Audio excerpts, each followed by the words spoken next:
Hello everyone, welcome to my YouTube channel speed up study. तो आज हम start करने वाले हैं पॉलिटी को। तो पॉलिटी में सबसे पहले हम देखेंगे जैसे कि हमारा कॉन्स्टिट्यूशन है, उस कॉन्स्टिट्यूशन में हमारे कुछ आर्टिकल्स हैं, उसके कुछ पार्ट्स हैं, कुछ शेड्यूल्स हैं। और तो फिर हम उसको स्टार्ट करते हैं। सबसे पहले बेसिक जानकारी हम जो लेते हैं वो लेते हैं टोटल नंबर ऑफ आर्टिकल्स की। हमारे कॉन्स्टिट्यूशन में जो टोटल नंबर ऑफ आर्टिकल्स हैं वो 395 है। यानी कि जब हमारा कॉन्स्टिट्यूशन बनके तैयार हुआ था 26 नवंबर 1949, तब हमारा जो टोटल नंबर ऑफ आर्टिकल्स थे ओरिजिनली 395 थे। बट टाइम के साथ साथ हमारे यहाँ पर हमारे कॉन्स्टिट्यूशन में कुछ ना कुछ अमेंडमेंट्स होते रहे, जिसके वजह से हमारे जो कॉन्स्टिट्यूशन में अब जो टोटल नंबर ऑफ आर्टिकल्स है वो है 470। तो सारे अमेंडमेंट्स में जो मिलाकर है वो 470 आर्टिकल्स है, बट ओरिजिनली जो हम काउंट करेंगे वो भी 395 आर्टिकल्स ही है। तो अब नेक्स्ट बात करते हैं टोटल पार्ट्स की। पार्ट्स के अंदर ही हमारे जो आर्टिकल्स हैं वो कंटेंट होते हैं। तो हमारे पास जो टोटल पार्ट्स जो ओरिजिनली थे वो थे 22 जब हमारा कॉन्स्टिट्यूशन बिल्ड हुआ था। लेकिन काफी सारे अमेंडमेंट के बाद हमारे पार्ट्स भी ऐड होते गए, जिसमें अब जाके जिसमें हमारे 105 टोटल कॉन्स्टिट्यूशन अमेंडमेंट्स हो चुके हैं। तो अब हमारे पास 25 टोटल नंबर ऑफ पार्ट्स हैं कॉन्स्टिट्यूशन में। अब हम नेक्स्ट देखेंगे टोटल नंबर ऑफ शेड्यूल्स जो कि हैं 12। तो 12 नंबर ऑफ शेड्यूल्स अभी हमारे इंडियन कॉन्स्टिट्यूशन में है। ओरिजिनली इसमें 8 शेड्यूल्स थे हमारे इंडियन कॉन्स्टिट्यूशन में, लेकिन अब सारे अमेंडमेंट्स के बाद it is now 12 total schedules. Total amendments जैसे कि मैंने आपको बताया 105 है। एज ऑफ 15 अगस्त 2021 में जो अमेंडमेंट लास्ट हुआ था 105 वाला, उसको मिलाकर के टोटल अमेंडमेंट्स 105 है। तो सबसे पहले स्टार्ट करते हैं बेसिक पॉलिटी में। बेसिकली जो पॉलिटी सब्जेक्ट है वो बहुत ही वास्ट है। हम यहाँ पर जो मेनली पढ़ने वाले हैं वो है कॉन्स्टिट्यूशन, हमारा जो इंडियन कॉन्स्टिट्यूशन है। उस इंडियन कॉन्स्टिट्यूशन में सबसे पहले हमने बेसिक की जानकारी ले ली। अब हमें सबसे पहले पढ़ना है पार्ट। सबसे पहले पार्ट फर्स्ट को जब हम पढ़ेंगे तो उसमें हमारा आता है the union and territory.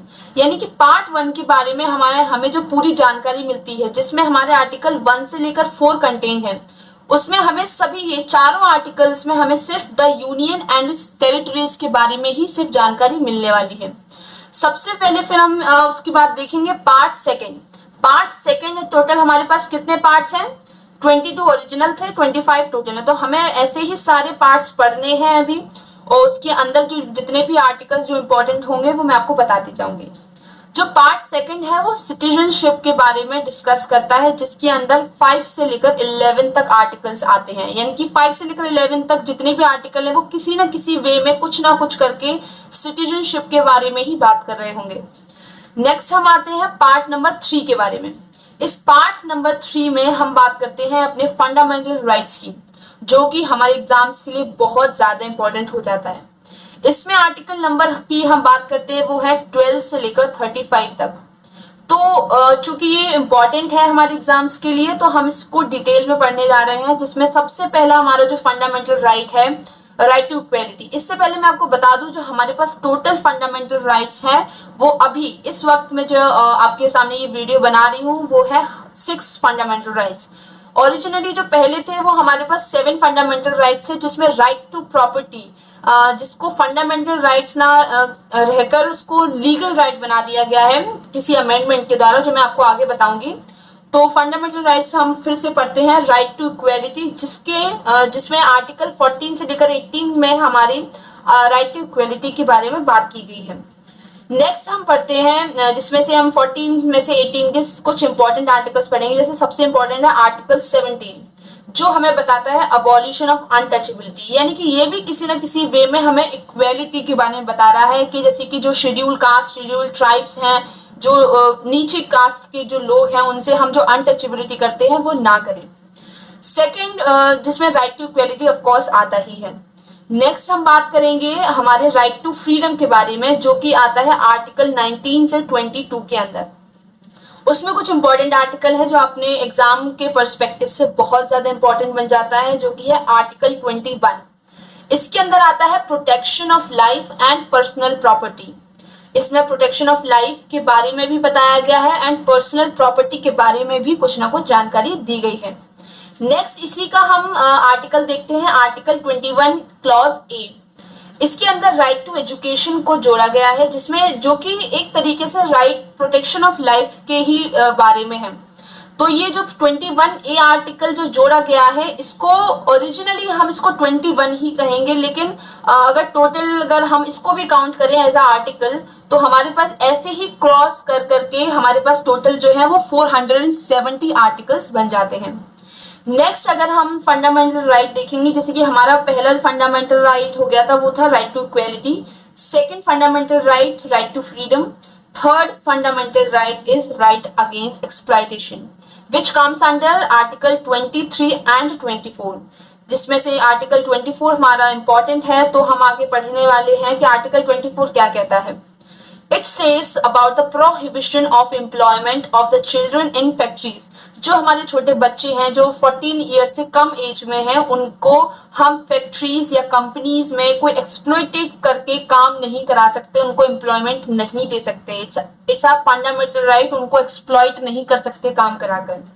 Next जो हमारे पास फंडामेंटल राइट आता है वो जो कि है fundamental right 4, that is right to freedom of religion, that comes under the article 25 to 28, जिसमें हमें फ्रीडम ऑफ रिलीजन दी जाती है। जैसे कि आपको सभी को पता है कि हमारा जो इंडिया कंट्री है वो एक सेक्युलर कंट्री है, यानी कि हमें यहाँ पर कोई फोर्स नहीं कर सकता किसी एक रिलीजन को फॉलो करने के लिए या फिर किसी भी रिलीजन को फॉलो ना करने के लिए। अगर हम चाहें तो किसी भी रिलीजन को फॉलो कर सकते हैं या फिर किसी भी रिलीजन को फॉलो नहीं कर सकते, that's all depends on us.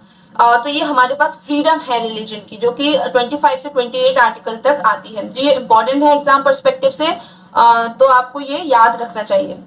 Next हम आते हैं फंडामेंटल राइट नंबर 5 पे, जो कि है कल्चरल एंड एजुकेशनल राइट, यानी कि हमें अपने कल्चर को आगे बढ़ाने का और हमें अपनी पूरी जब तक हम एजुकेशन चाहते हैं वो एजुकेशन प्राप्त करने का हमारे पास पूरा अधिकार है, जो कि आता है आर्टिकल 29 से लेकर 30 तक, जिसमें right to education come in the force of 1 April 2010, जो कि राइट ऑफ एजुकेशनल है। एजुकेशनल जो राइट है वो हमारा अभी 1 अप्रैल 2010 से ही लागू किया गया है as a fundamental right. Okay, so next we'll come up to 6th fundamental right, which is the last fundamental right of our constitution, which is right to constitutional remedies. Guys, this is the very important fundamental rights which comes under the article of 32 to 35, which says that if you have any of the above 5 fundamental rights being exploited, you can directly go to the Supreme Court and appeal for the exploitation of your fundamental right।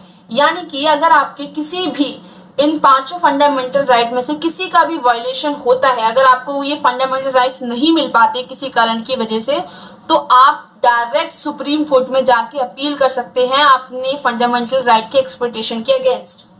इस article को भीमराव अंबेडकर ने, जो कि हमारे father of constitution भी कहे जाते हैं, उन्होंने heart and soul of the constitution बताया है।